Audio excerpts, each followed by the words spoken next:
ઉપલેટા સાઈબાબા મંદિરના બાજુમાં Shri Yadunandan education trust સંચાલિત શ્રી કેજી સોલંકી શાળામાં આ વર્ષ 2024 અને 25નું સાપ્તાહિક કાર્યક્રમ આયોજન કરવામાં આવ્યું। અમેરિકાથી પધારેલા નલીલાબેન ઉકાભાઈ સોલંકી અને ઉપલેટા નગરપાલિકાના પૂર્વ પ્રમુખ દાનભાઈ ચંદ્રવાડિયા, મનોજભાઈ સોલંકી, રમેશભાઈ પાનેરા અને ધરનાથભાઈ સુવા, અશોકભાઈ ચંદ્રવાડિયા તેમજ સ્કૂલનો સ્ટાફ ડોક્ટર ટોલિયા અને તેમનું સ્વાગત કરવામાં આવ્યું હતું। આ શાળા વતી નલીલીબેન અને રમેશભાઈનું સન્માનપત્ર અને શાલ ઉઠાડી સન્માન કરવામાં આવ્યું।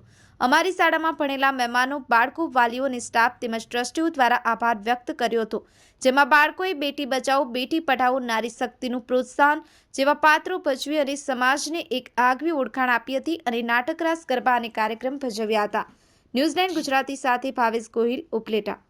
મારું નામ કૃષ્ણાબેન, યદુનંદન એજ્યુકેશન ટ્રસ્ટ સંચાલિત શ્રીમતી કેજી સોલંકી પ્રાથમિક શાળામાં વર્ષ 2024-25ને અનુલક્ષીને જે વાર્ષિક કાર્યક્રમ યોજાયો તેમાં અમેરિકાથી પધારેલા નલિનીબેન ઉકાભાઈ સોલંકી, ઉપલેટા નગરપાલિકાના ભૂતપૂર્વ પ્રમુખ દાનભાઈ ચંદ્રવાડિયા, મનોજભાઈ સોલંકી, રમેશભાઈ પાનેરા, ડૉક્ટર પિયુષ ટોલિયા સાહેબ, ડૉક્ટર ઋષિ બિંદિયાબહેન ઉપસ્થિત રહ્યા। તેમનું ફૂલથી સ્વાગત કરવામાં આવ્યું। તેમજ બાળકો દ્વારા દીકરીને પ્રોત્સાહન કરતું, નારી શક્તિને પ્રોત્સાહન કરતું તેમજ ખેડૂતો અને જવાનોનું મહત્વ આપી અને સમાજને એક આગવી ઓળખાણ આપી છે, જેમનો હું આભાર વ્યક્ત કરું છું। તેમજ અહીંનો સ્ટાફ તેમજ સંચાલકોનો પણ હું હૃદયપૂર્વક આભાર વ્યક્ત કરું છું।